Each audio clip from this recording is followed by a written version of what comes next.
7:38, Nashville's morning news on Super Talk 99.7 WTN. Good morning to your friends. Dan Mandis here along with Joan Jones and Johnny B. Earlier this week, we told you all about Iran attacking Israel in what most are calling a full-scale attack. Hundreds of missiles raining down. Most of them, luckily, were taken out by Israel's various missile defense systems. So now the question is, how will Israel respond? And is this the beginning of World War III, as some are predicting? James Carafano is joining us on the Newsmaker Hotline. James, always great to have you on, foreign policy and military expert from the Heritage Foundation. Number one, this attack from Iran, this was obviously not your typical symbolic attack. I mean, this was a full assault. You know, I don't know. Well, first of all, congratulations. If George Soros wants to buy all you guys out on the radio station and put you out of business, you must be doing something right. So God bless you. Thank you, James.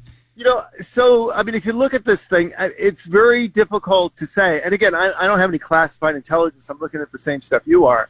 But it was one night.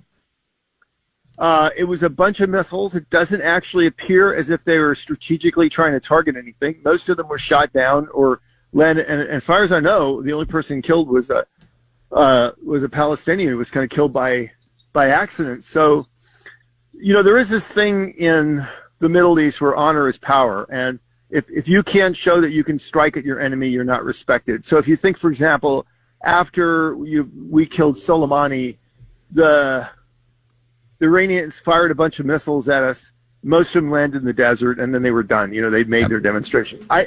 I'm not convinced yet that this is a strategic escalation on the part of the Iranians, in part because one is they can't win a war that way. They can't go tit for tat with the Israelis. They don't have an air force.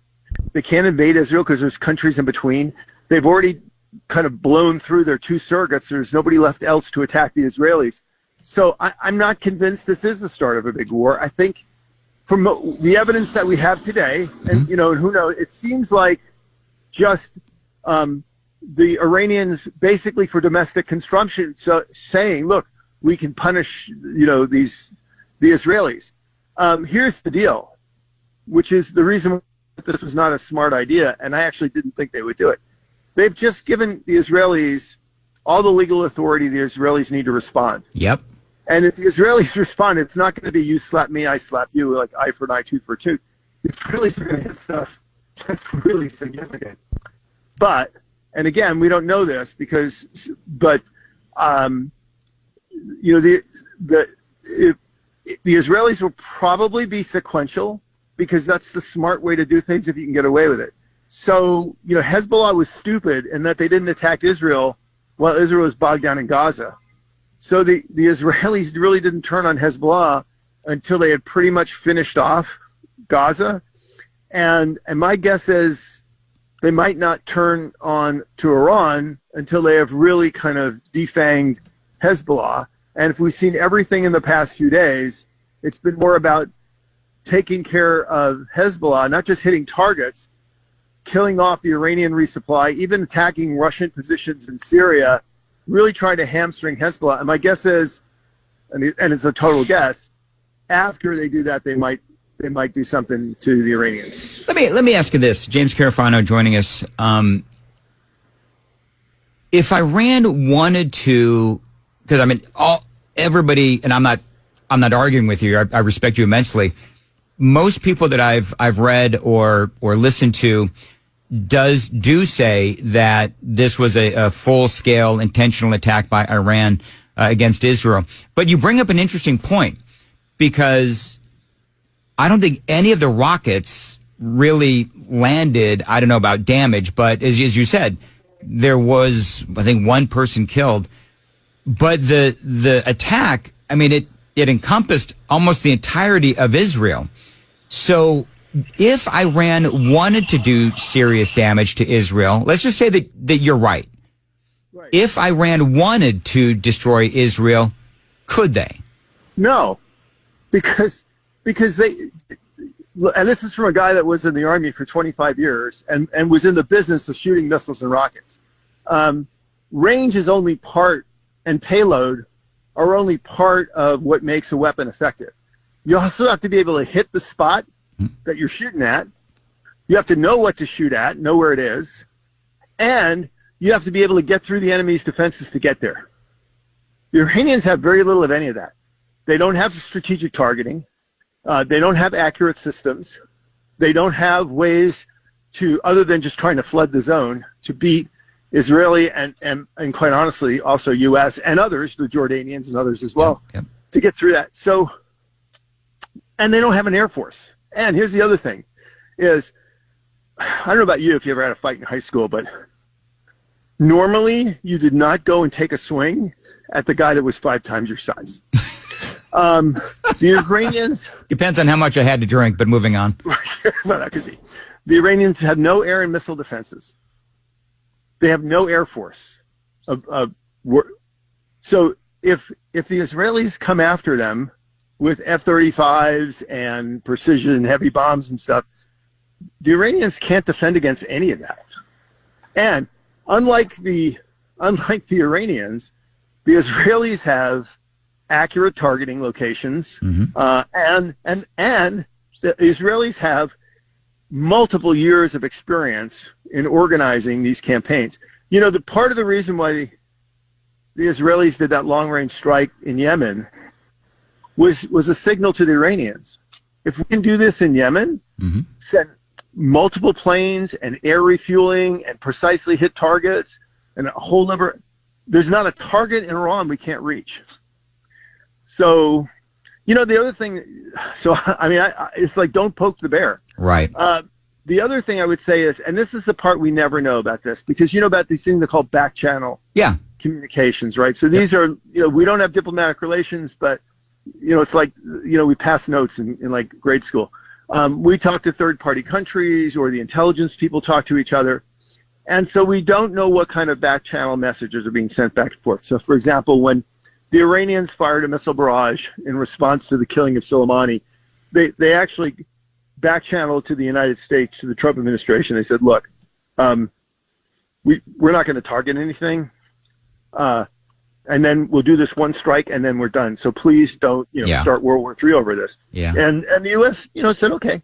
And, you know, because Soleimani was still dead and he wasn't coming back. So let me ask you, James, a lot of people making hay about the fact that both Kamala Harris and Joe Biden have both said to Iran, don't. We all remember that. I think I spoke to you about it. They said don't get involved with Israel, and with Israel as they're battling Hamas and so forth. And it just seems like every time you turn around, we've got our foreign enemies that are hoisting their middle finger at our administration. So there's a really pronounced pattern in this. They don't believe the U.S. when they say that, and they think that the U.S. will always be reluctant to respond. And so they roll the dice and say, I'm going to ignore what the Americans say. I'm going to do this. Maybe I will get lucky and accomplish what I want, and the Americans will just do nothing.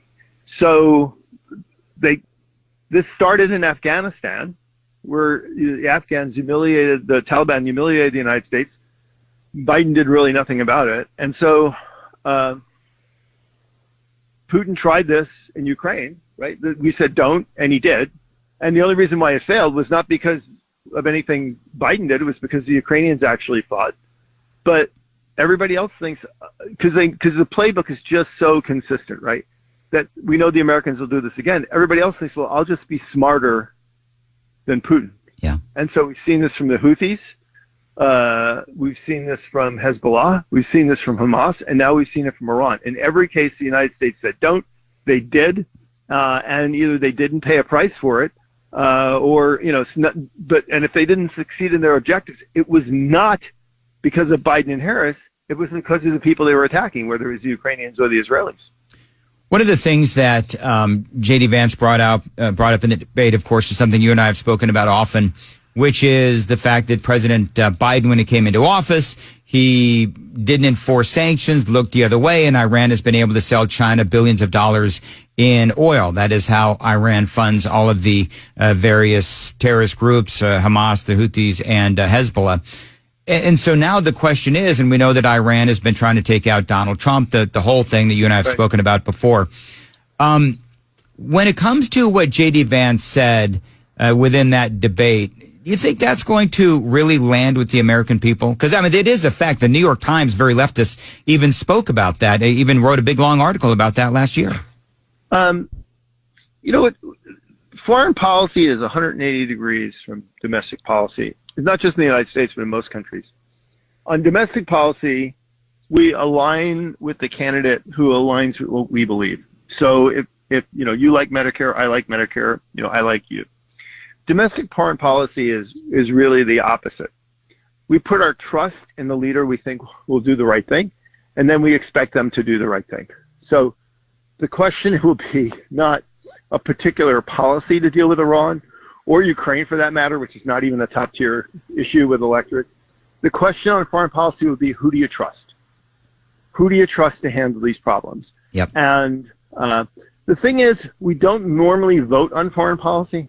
So if you ask people, I mean, you look at the top 5 issues, for example, none of them are foreign policy. People say, well, I'm voting on Medicare, I'm voting on woke, or I'm voting on immigration, or I'm voting on inflation. But, you know, the reality is, of course, is you are voting on foreign policy because whether you think you want to think about it or not, you are voting for the commander-in-chief. Yep. You are voting for the chief foreign policy person. And I got to say, actually, if you look at what's really, really interesting, if you look at all the vitriol and everything they've always heaped on Donald Trump, and this was true in 2020, I mean, Donald Trump did not lose the election in 2020 because of his foreign policy at all. Yeah. Even now, they do very, very little in attacking Trump on foreign policy because they actually know there's not a lot there. Right. I mean, J.D. Vance even said, you know, the foreign nations like Iran, they're afraid to do anything because Trump was predictably unpredictable. And I think there's something to be said for that. Well, you know, so for example, you know, they went after Project 2025, which they demonized and everything else. They didn't say one word about all the foreign policy stuff in Project 2025. Not a word. It was all about other stuff. Well, there's a reason for that, right? He's not vulnerable on that front. But the question is where does that fit in what people are voting for? This is I think Americans are the most blessed people in the world when it comes to democracy. First of all, they have real choices. I mean, we have 2 candidates who believe in completely different things. I mean, you can't ask for a better. It's not Coke and Pepsi. And the other is almost unique in our history. You have 2 groups running for the presidency which have a track record. They have both run the country for 4 years. And so it's not just about their opinions. I'm going to frack. I'm not going to frack. You can see what they've done for 4 years. I don't know how the American people could ask for any better of a choice. Maybe for somebody like less than 90 years old, but still.